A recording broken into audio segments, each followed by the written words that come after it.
Last river Saraswati ನದಿ. ಶ್ರದ್ಧೆ ಮತ್ತು ಭಕ್ತಿಯಿಂದ ಕುರುಕ್ಷೇತ್ರದ ಯಾತ್ರೆಯನ್ನು ಮಾಡುವನು ರಾಜಸೂಯ ಮತ್ತು ಅಶ್ವಮೇಧ ಯಾಗಗಳನ್ನ ಮಾಡಿದ ಫಲವನ್ನು ಪಡೆಯುತ್ತಾನೆ. ಹಾಗಾದ್ರೆ ಈ ಕುರುಕ್ಷೇತ್ರ ಈಗಿನ ನಮ್ಮ ಭಾರತದಲ್ಲಿ ಯಾವ ಊರಿನಲ್ಲಿದೆ ಅಂತ ತಿಳಿದುಕೊಳ್ಳೋಣ.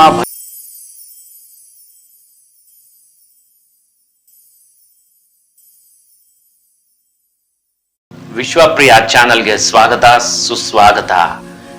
ಈ ದಿನದ ವಿಷಯ ಕುರುಕ್ಷೇತ್ರ. ಪಾಂಡವರು ಮತ್ತು ಕೌರವರ ಮಧ್ಯೆ ಆದ ಯುದ್ಧದ ಬಗ್ಗೆ ತಮಗೆಲ್ಲ ಗೊತ್ತೇ ಇದೆ ಅಲ್ವಾ? ಆದರೆ ಇದು ಯಾವ ಸ್ಥಳದಲ್ಲಿ ಆಗಿದೆ? ನಮ್ಮ ಭಾರತದಲ್ಲಿ ಈಗಿನ ಯಾವ ಸ್ಥಳದಲ್ಲಿ ಆಯಿತು? ಅದರ ಕುರುಕ್ಷೇತ್ರ ಯುದ್ಧ ನಡೆದ ಸ್ಥಳದ ಮಹತ್ವವಾದುದು ಎಂಥದ್ದು ಅನ್ನುವ ಎಲ್ಲಾ ವಿಷಯವನ್ನ ನಾನು ನಿಮಗೆ ಈ ವಿಡಿಯೋದಲ್ಲಿ ತೋರಿಸ್ತೀನಿ. ಎಲ್ಲಿಯೂ ಸ್ಕಿಪ್ ಮಾಡದೆ ಸಂಪೂರ್ಣ ಮುಗಿಯುವವರೆಗೂ ನೋಡಿ. ಯಾರು ನಮ್ಮ ಚಾನೆಲ್ಗೆ ಸಬ್ಸ್ಕ್ರೈಬ್ ಮಾಡಿಲ್ವೋ ಅವರು ಸಬ್ಸ್ಕ್ರೈಬ್ ಮಾಡಿ. ಇನ್ನು ವಿಷಯದ ಒಳಗೆ ಹೋಗೋಣ ಬನ್ನಿ ಗೆಳೆಯರೇ. ಭೀಷ್ಮನ ಕೋರಿಕೆಯಂತೆ ಪುಲಸ್ತ್ಯರು ನಾನಾ ತೀರ್ಥಗಳ ಮಹತ್ವವನ್ನು ವಿವರಿಸಿ ಯುಧಿಷ್ಠಿರರಿಗೆ ಹೇಳ್ತಾರೆ. ಮಹಾಭಾರತದ ತೀರ್ಥಯಾತ್ರಾ ಪರ್ವದಲ್ಲಿ ವಿವರಿಸುವ ಹಾಗೆ ಕುರುಕ್ಷೇತ್ರದ ದರ್ಶನ ಮಾತ್ರದಿಂದಲೇ ಪ್ರಾಣಿಗಳ ಸಕಲ ಪಾಪಗಳು ಪರಿಹಾರವಾಗುತ್ತದೆ. ಕುರುಕ್ಷೇತ್ರಕ್ಕೆ ಹೋಗುತ್ತೇನೆ, ಕುರುಕ್ಷೇತ್ರದಲ್ಲಿ ವಾಸ ಮಾಡುತ್ತೇನೆ ಎಂದು ಬಾರಿ ಬಾರಿಗೂ ಪುನಶ್ಚರಣೆ ಮಾಡಿದ ಮಾತ್ರದಿಂದಲೇ ಈ ಮಾನವನು ಸಕಲ ಪಾಪಗಳಿಂದಲೂ ವಿಮುಕ್ತನಾಗ್ತಾನೆ.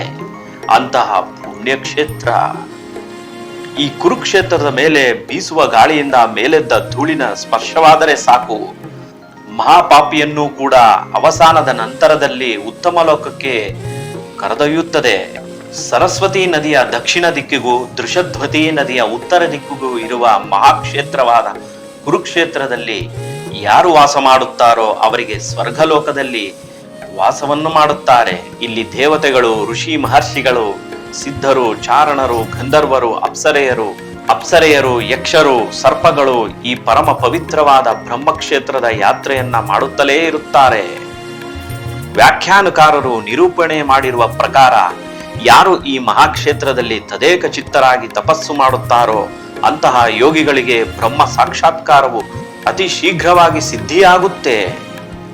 ಪುಲಸ್ತ್ಯ ಋಷಿಗಳು ಯುಧಿಷ್ಠಿರರಿಗೆ ಹೀಗೆ ಹೇಳ್ತಾರೆ: ಕುರುಕ್ಷೇತ್ರ ಗಮಿಷ್ಯಾಮಿ ಕುರುಕ್ಷೇತ್ರೇ ವಸಾಮ್ಯಹಂ ಎಂಬ ಈ ವಾಕ್ಯದ ಪುನಶ್ಚರಣೆಯಿಂದಲೇ ಸ್ವರ್ಗಲೋಕ ಪ್ರಾಪ್ತವಾಗುತ್ತೆ. ಅಂದರೆ ಕುರುಕ್ಷೇತ್ರದ ಹೆಸರನ್ನ ಯಾರು ಹೇಳ್ತಾರೋ ಅಥವಾ ಕುರುಕ್ಷೇತ್ರದಲ್ಲಿ ನಾನು ವಾಸಿಸುತ್ತಾ ಇದ್ದೇನೆ ಅಂತ ಹೇಳ್ತಾರೋ ಅವರಿಗೆ ಸ್ವರ್ಗವೇ ಪ್ರಾಪ್ತಿಯಾಗುತ್ತೆ. ಕುರುಕ್ಷೇತ್ರಕ್ಕೆ ಹೋಗುವೆನೆಂದು ಮನಸ್ಸಿನಲ್ಲಿ ಸಂಕಲ್ಪ ಮಾಡಿ ಒಂದು ವೇಳೆ ಕಾರಣಾಂತರಗಳಿಂದ ಹೋಗಲು ಸಾಧ್ಯವಾಗದಿದ್ದರೂ ಅವನು ಪಾಪಗಳಿಂದ ವಿಮುಕ್ತನಾಗಿ ಅವಸಾನ ನಂತರ ಬ್ರಹ್ಮಲೋಕವನ್ನು ಪಡೆಯುತ್ತಾನೆ. ಶ್ರದ್ಧೆ ಮತ್ತು ಭಕ್ತಿಯಿಂದ ಕುರುಕ್ಷೇತ್ರದ ಯಾತ್ರೆಯನ್ನು ಮಾಡುವನು ರಾಜಸೂಯ ಮತ್ತು ಅಶ್ವಮೇಧ ಯಾಗಗಳನ್ನ ಮಾಡಿದ ಫಲವನ್ನು ಪಡೆಯುತ್ತಾನೆ. ಹಾಗಾದ್ರೆ ಈ ಕುರುಕ್ಷೇತ್ರ ಈಗಿನ ನಮ್ಮ ಭಾರತದಲ್ಲಿ ಯಾವ ಊರಿನಲ್ಲಿದೆ ಅಂತ ತಿಳಿದುಕೊಳ್ಳೋಣ ಬನ್ನಿ. ಮೇಲೆ ನಿಮಗೆ ಸರಸ್ವತಿ ನದಿಯ ಬಗ್ಗೆ ತಿಳಿಸಿದ್ದೆ, ಆದರೆ ಈಗಲೂ ನಮಗೆ ಈ ಸರಸ್ವತಿ ನದಿ ಕಾಣಸಿಗುತ್ತಾ? ಉತ್ತರ ಇಲ್ಲ. ಕಣ್ಮರೆಯಾಗಿರೋ ಈ ಸರಸ್ವತಿ ನದಿಯ ಬಗ್ಗೆ ಇನ್ನಷ್ಟು ತಿಳಿದುಕೊಳ್ಳೋಣ ಬನ್ನಿ ಗೆಳೆಯರೇ. ಲಾಸ್ಟ್ ರಿವರ್ ಸರಸ್ವತಿ ನದಿ. ಲಾಸ್ಟ್ ರಿವರ್ ಸರಸ್ವತಿ ಬಗ್ಗೆ ನಾರ್ತ್ ವೆಸ್ಟ್ ಭಾರತದಲ್ಲಿನ ಲಾಸ್ಟ್ ಸರಸ್ವತಿ ನದಿ ವೈದಿಕ ಅವಧಿಯ 5000 ವರ್ಷಗಳ ಹಿಂದೆ ಅತ್ಯಂತ ಪವಿತ್ರ ಮತ್ತು ಪ್ರಬಲ ನದಿಯಾಗಿದೆ. ಸರಸ್ವತಿ ನದಿಯ ದಡದಲ್ಲಿ ಹರಪ್ಪ ನಾಗರಿಕತೆಯ ಸ್ಥಳಗಳ ಆವಿಷ್ಕಾರವು ಅದರ ಪ್ರಬಲ ಮತ್ತು ಉದಾತ್ತತೆಯನ್ನು ಸೂಚಿಸುತ್ತದೆ. ವೈದಿಕ ಸರಸ್ವತಿ ನದಿಯು ಹಿಮಾಲಯದಲ್ಲಿ ಹುಟ್ಟಿ ಪಶ್ಚಿಮದಲ್ಲಿ ಸಿಂಧೂ ನದಿ ಮತ್ತು ಪೂರ್ವದಲ್ಲಿ ಗಂಗಾ ನದಿಯ ನಡುವೆ ಪಂಜಾಬ್, ಹರಿಯಾಣ, ಪಶ್ಚಿಮ ರಾಜಸ್ಥಾನ ಮತ್ತು ಗುಜರಾತ್ ಮೂಲಕ ಹರಿಯುತ್ತದೆ. ಇದು ಅಂತಿಮವಾಗಿ ಅರಬ್ಬಿ ಸಮುದ್ರದ ಕಚ್ ಕೊಲ್ಲಿಗೆ ಬರಿದಾಗುತ್ತದೆ. ವೈದಿಕ ಸರಸ್ವತಿ ನದಿಯು ಹವಾಮಾನ ಮತ್ತು ಟೆಕ್ಟಾನಿಕ್ ಬದಲಾವಣೆಗಳಿಂದ ಸುಮಾರು 5000 ವರ್ಷಗಳ ಹಿಂದೆ ಕಣ್ಮರೆಯಾಯಿತು. ಸರಸ್ವತಿ ನದಿಯು ಥಾರ್ ಮರುಭೂಮಿಯ ಕೆಳಗೆ ಇನ್ನೂ ಹರಿಯುತ್ತಿದೆ ಮತ್ತು ಅದರ ಹಿಮಾಲಯ ಸಂಪರ್ಕವು ಜೀವಂತವಾಗಿದೆ ಎಂದು ನಂಬಲಾಗಿದೆ. ಪ್ರಾಚೀನ ಸಾಹಿತ್ಯದಲ್ಲಿ ಸರಸ್ವತಿ ನದಿ ವೇದಗಳು, ಮನುಸ್ಮೃತಿ, ಮಹಾಭಾರತ ಮತ್ತು ಪುರಾಣಗಳಂತಹ ಪ್ರಾಚೀನ ಸಾಹಿತ್ಯಗಳಲ್ಲಿ ಸರಸ್ವತಿ ಎಂಬ ಹೆಸರನ್ನು ಬಳಸಲಾಗಿದೆ. ನಮ್ಮ ವೇದಗಳಲ್ಲಿ, ವೈದಿಕ ಸಾಹಿತ್ಯದಲ್ಲಿ ಸರಸ್ವತಿ ನದಿಯ ಬಗ್ಗೆ ಆಗಾಗ್ಗೆ ಉಲ್ಲೇಖಗಳಿವೆ. ಈ ಸರಸ್ವತಿ ನದಿಯು ನಮ್ಮ ಈಗಿನ ಗಂಗಾ ನದಿಗಿಂತ 80% ಹೆಚ್ಚಾಗಿ ನದಿಯ ಪ್ರವಾಹವೂ ಇತ್ತು. ಸರಸ್ವತಿಯಷ್ಟು ಮಹತ್ವ ಮತ್ತು ಗೌರವ ಬೇರೆ ಯಾವ ನದಿಗೂ ಸಿಕ್ಕಿಲ್ಲ. ಸರಸ್ವತಿ ನದಿಯ ವೈಭವದಲ್ಲಿ ವೈದಿಕ ಸ್ತೋತ್ರಗಳನ್ನು ವಿವಿಧ ಋಷಿಗಳು ವಿದ್ವಾಂಸರು ರಚಿಸಿದ್ದಾರೆ. ವೈದಿಕ ಸರಸ್ವತಿಯನ್ನು ಅತ್ಯುತ್ತಮ ತಾಯಂದಿರು, ನದಿಗಳಲ್ಲಿ ಉತ್ತಮರು, ದೇವತೆಗಳಲ್ಲಿ ಅತ್ಯುತ್ತಮರು ಎಂದು ವಿವರಿಸಲಾಗಿದೆ. ಯಜುರ್ವೇದದಲ್ಲಿ ಸರಸ್ವತಿಯು 5 ಪ್ರಮುಖ ಉಪನದಿಗಳನ್ನು ಹೊಂದಿದೆ. ದೃಷಧ್ವತಿ, ಸತುಧ್ರಿ ಅಂದರೆ ಈಗಿನ ಸಟ್ಲೇಜ್, ಚಂದ್ರಭಾಷಾ, ಚೆನಾಬ್, ವಿಪಾಸ, ವ್ಯಾಸ ಮತ್ತು ಇರಾವತಿ, ರವಿ ಈ ಎಲ್ಲಾ ನದಿಗಳು ಸರಸ್ವತಿಯಲ್ಲಿ ವಿಲೀನಗೊಂಡು ಸಿಂಧೂ ಸಾಗರವನ್ನು ಅಂದರೆ ಅರೇಬಿಯನ್ ಸಮುದ್ರವನ್ನು ಸಂಧಿಸುತ್ತದೆ.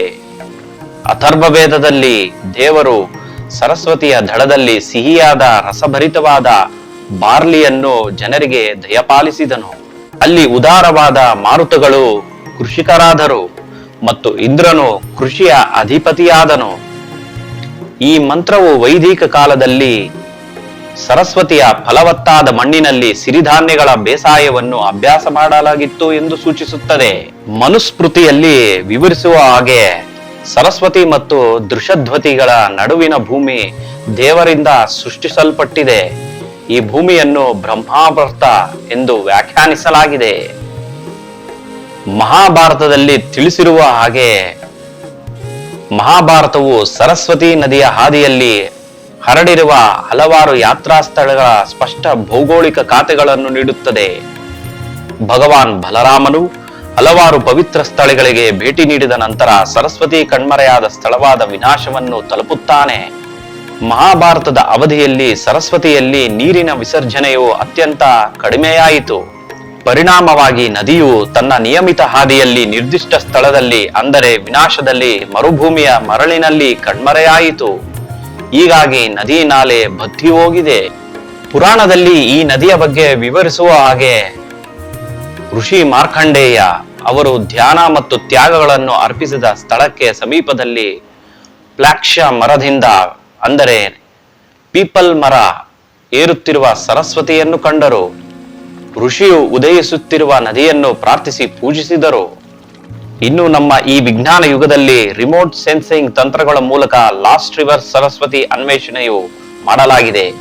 ಸರಿಯಾದ ವೈಜ್ಞಾನಿಕ ಡೇಟಾಬೇಸ್ ಕೊರತೆಯಿಂದಾಗಿ ವೈದಿಕ ಸರಸ್ವತಿ ನದಿ ಮತ್ತು ಅದರ ದೀರ್ಘಕಾಲಿಕ ಮೂಲವನ್ನು ನಿಖರವಾಗಿ ಕಂಡುಹಿಡಿಯುವುದು ಸಂಶೋಧಕರಲ್ಲಿ ಸವಾಲಿನ ಕೆಲಸವಾಗಿದೆ.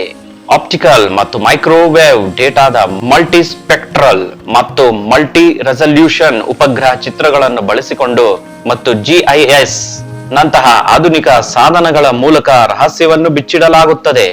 ಇಸ್ರೋ ಕೇಂದ್ರಗಳು ವೈದಿಕ ಸರಸ್ವತಿ ನದಿಯು ಬಹುಪಾಲು ಪ್ಯಾಲಿಯೋ ಚಾನೆಲ್ಗಳನ್ನು ಮತ್ತು ಇಂದಿನ ಹಿಮಾಲಯ ನದಿಗಳೊಂದಿಗೆ ಅದರ ಸಂಪರ್ಕವನ್ನು ವಿವರಿಸಲು ಸಮರ್ಥವಾಗಿವೆ.